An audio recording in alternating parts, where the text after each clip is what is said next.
Hello दोस्तों, नमस्कार। आज मेरे साथ एक स्टूडेंट यहाँ पर जो है बैठे हुए हैं, जिन्होंने इंडिया पोस्ट पेमेंट बैंक में दोस्तों ज्वाइनिंग ली है। अभी सितंबर में फॉर्म आया था, मात्र 132 वैकेंसी थी। अक्टूबर में उसका एग्ज़ाम हुआ 1 अक्टूबर को, नवंबर में उसका रिज़ल्ट आया और दिसंबर में ज्वाइनिंग हो गई। मात्र 4 महीने में इनकी दुनिया पूरी बदल गई। लेकिन इस दुनिया बदलने में इनको बहुत संघर्ष करना पड़ा। आइए जानते हैं शिव कुमार जी से ही कि क्या संघर्ष इन्होंने किया है। तो शिव कुमार जी, बहुत बहुत बधाई हो पहले तो आपको। धन्यवाद सर। आपने आखिर जो है एग्ज़ाम क्वालिफाई किया और बहुत अच्छा, मात्र 132 वैकेंसी में आपने जी सर। इस एग्ज़ाम को क्वालिफाई किया। क्या रहा आपका सफ़र और क्या संघर्ष रहा आपका? क्या क्या मुसीबतों का सामना करना पड़ा और फिर कैसे इस पोजीशन तक आप पहुँचे और इस मुकाम तक आप पहुँचे? जी सर। जैसा आपने बताया, मेरा नाम शिव कुमार है। मैं आगरा का रहने वाला हूँ। मैं पिछले 5-6 साल 2018 से बैंकिंग के लिए तैयारी कर रहा था।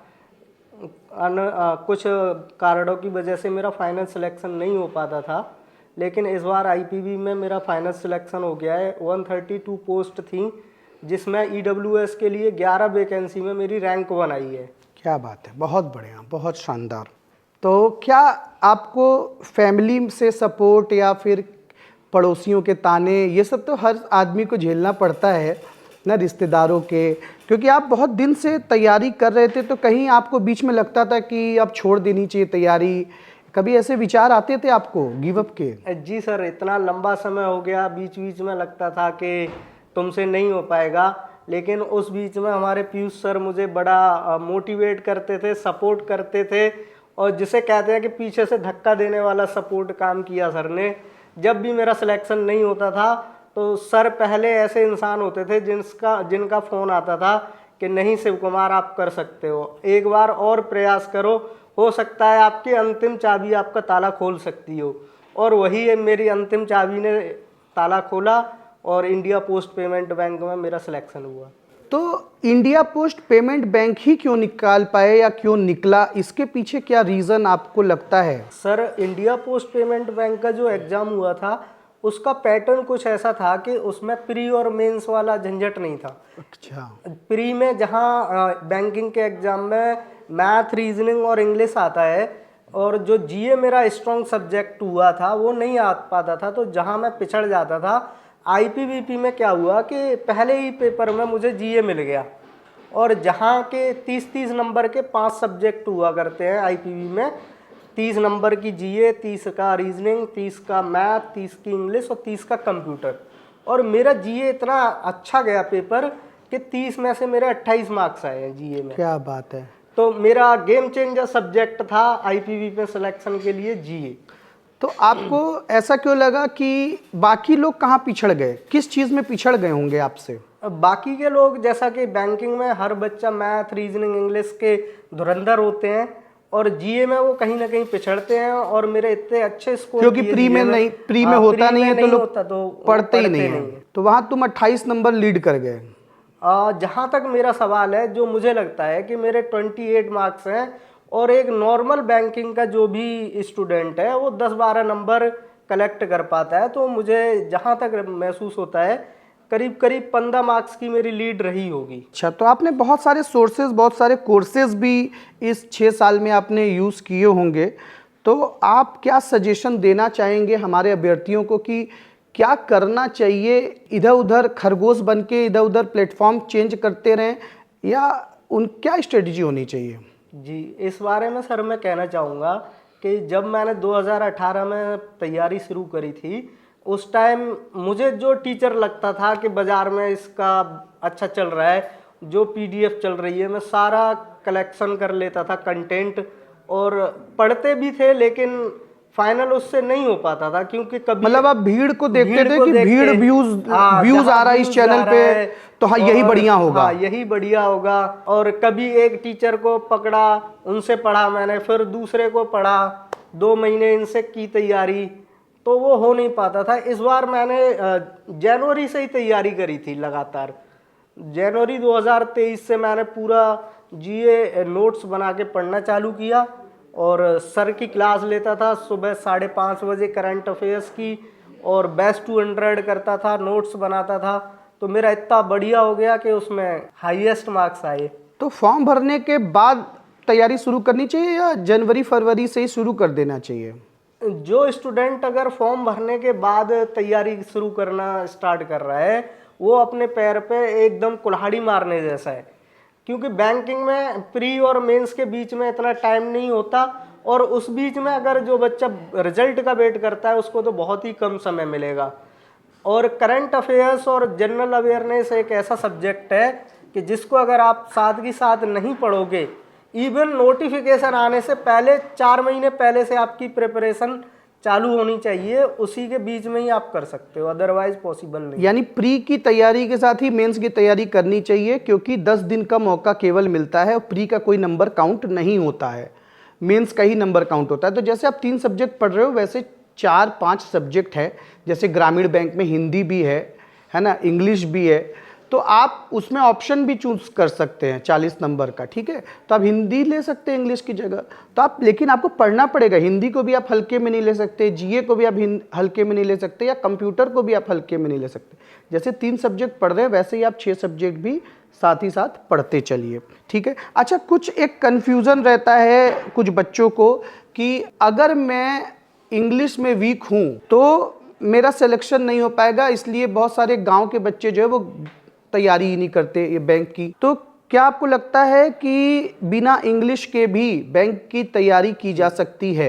यस सर, बिल्कुल की जा सकती है। ये बैंकिंग एस्पिरेंट के बीच में एक बहुत बड़ा मिथ है कि अगर हमें इंग्लिश नहीं आती तो हम बैंकर नहीं बन सकते।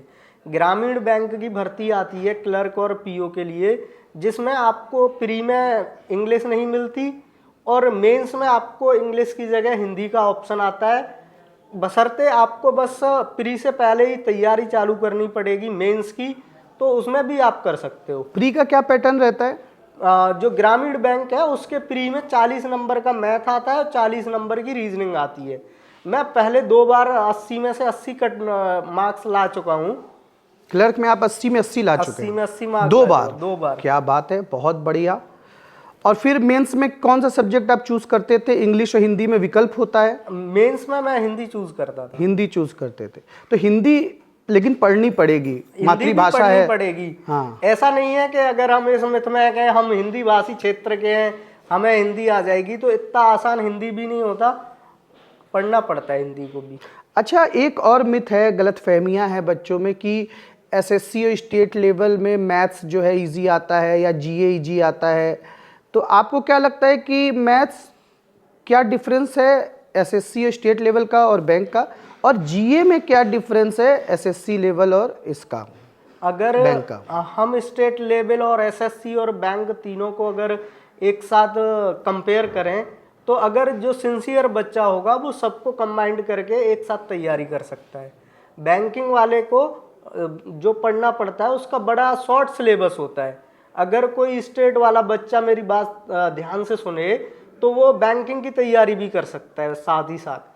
बैंकिंग में आपको जीए पढ़ना है, करंट अफेयर्स और जनरल अवेयरनेस ही पढ़ना होता है, मैथ का बहुत छोटा सिलेबस होता है। जैसे कुछ हमें डिटेल में बताइए कि जीए में बैंकिंग में कौन कौन से सब्जेक्ट नहीं आते हैं?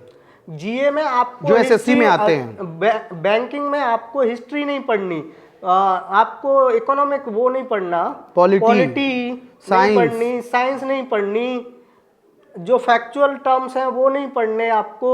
जैसे मैथ में आप बताइए कि वहाँ एडवांस मैथ में क्या आता है एसएससी में और बैंक में वो नहीं आता। अगर मैथ के सिलेबस को हम कंपेयर करें तो एक एसएससी के लिए हमें एडवांस मैथ पढ़ना पड़ता है, अलजेब्रा पढ़ना पड़ता है, ट्रिग्नोमेट्री पढ़नी पड़ेगी, ज्योमेट्री पढ़नी पड़ती है, और प्लस जो बैंकिंग का जितना सिलेबस है वो भी पढ़ना पड़ेगा। तो अगर जो एसएससी वाले बच्चे हैं वो बैंकिंग की तरफ आएंगे तो मैथ में उनको बहुत लीड मिल जाती है, क्योंकि ये सारी चीजें नहीं आती। ये सारी चीजें नहीं पढ़नी है, एडवांस मैथ नहीं पढ़ना। अच्छा, इंग्लिश में क्या डिफरेंस है?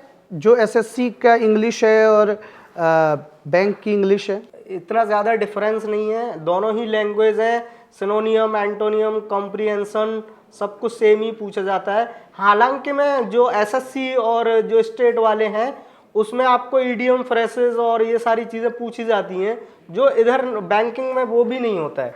यानी कि मोटे तौर पे हम कहें तो बैंकिंग का सिलेबस इंग्लिश का बहुत कम होता है। अगर हम बात करें रीडिंग कॉम्प्रिहेंशन, तो जो प्री का है 35 मार्क्स का, 30 का इंग्लिश का वेटेज होता है सर, उसमें से 10 नंबर का आपका रीडिंग कॉम्प्रिहेंशन आता है और 5 नंबर में आपको शॉर्ट पैसेज या ऐसा कुछ देगा। तो 50% ओनली रीडिंग पे ही कंसर्न होते हैं। बहुत बढ़िया। और रीजनिंग में क्या डिफरेंस होता है? रीजनिंग जो बैंकिंग का है सबसे हार्ड बोला जाता है वो होता है पजल सेक्शन, पजल और इनपुट आउटपुट।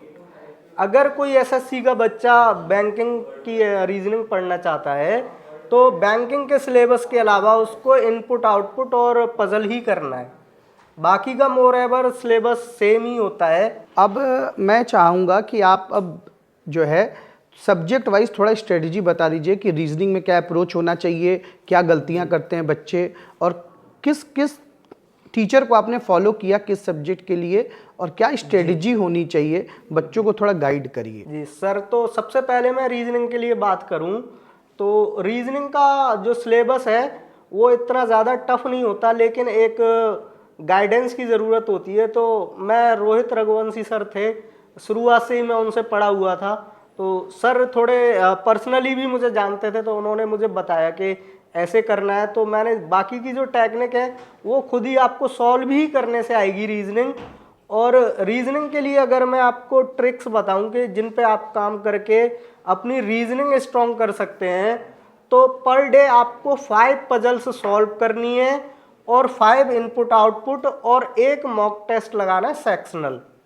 अगर इतना आप कर लोगे रीजनिंग के लिए तो मोर इनफ है। अच्छा, प्री में मॉक टेस्ट का कितना रोल है? प्री ऑल ओवर मॉक के ही भरोसे है, मॉक के ही भरोसे है ना, क्योंकि आपका नॉलेज नहीं कम पड़ता, टाइम कम पड़ जाता है। और ये टाइम मैनेजमेंट आपको मॉक जितना दोगे, ऑनलाइन टेस्ट जितना दोगे, उतनी अच्छी स्ट्रेटेजी तुम्हारी होती जाएगी, है ना। रणभूमि में बहाया गया पसीना रणभूमि में आपका खून बचाता है। अभ्यास भूमि में बहाया गया पसीना रणभूमि में खून बचाता है। क्या बात है, बहुत बढ़िया। तो जितनी रीजनिंग की प्रैक्टिस अगर हम घर पे करेंगे मॉक के जरिए और सेक्शनल टेस्ट के जरिए, सर जो पीडीएफ आपको दे रहे हैं उनके जरिए, उतना ही आप रीजनिंग बेहतर होती चली जाएगी। मैथ्स में क्या अप्रोच होना चाहिए? मैथ एक ऐसा सब्जेक्ट है कि अगर आप उससे डरोगे तो वो आपको खा जाएगा। मैथ से डरना नहीं है, और एक सिलेबस है वो पहले आपको कंप्लीट करना है। मैथ का इतना हार्ड सिलेबस नहीं है। एक प्री के लिए मैं बताऊं सर, 15 मार्क्स का सिंप्लीफिकेशन आएगा, 5 नंबर की नंबर सीरीज, 15 नंबर का आता है वर्ड प्रॉब्लम, और 5 से 10 नंबर की आती है डीआई।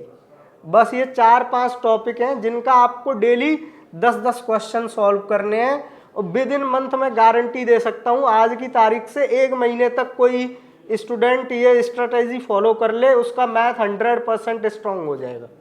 और इंग्लिश के लिए क्या अप्रोच रखना चाहिए?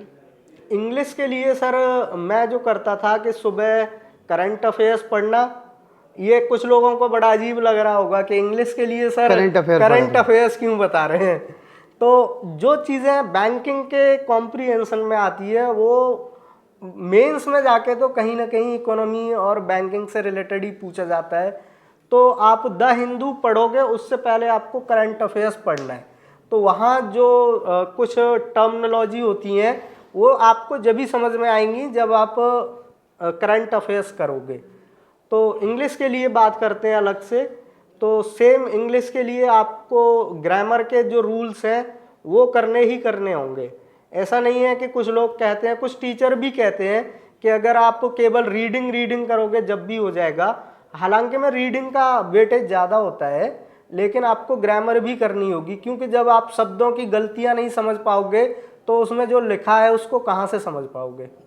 चलिए शिव कुमार जी, बहुत अच्छा लगा, बहुत सारी जानकारियां आपने दी, बहुत सारी भ्रांतियां और गलतफहमियां और कन्फ्यूज़न आपने दूर किया जो हमारे एस्पिरेंट्स को है कि बैंकिंग की तैयारी बहुत आसान है। एक गांव का बच्चा आराम से ग्रामीण बैंक में सेलेक्ट हो सकता है, इंडिया पोस्ट पेमेंट बैंक में सेलेक्ट हो सकता है।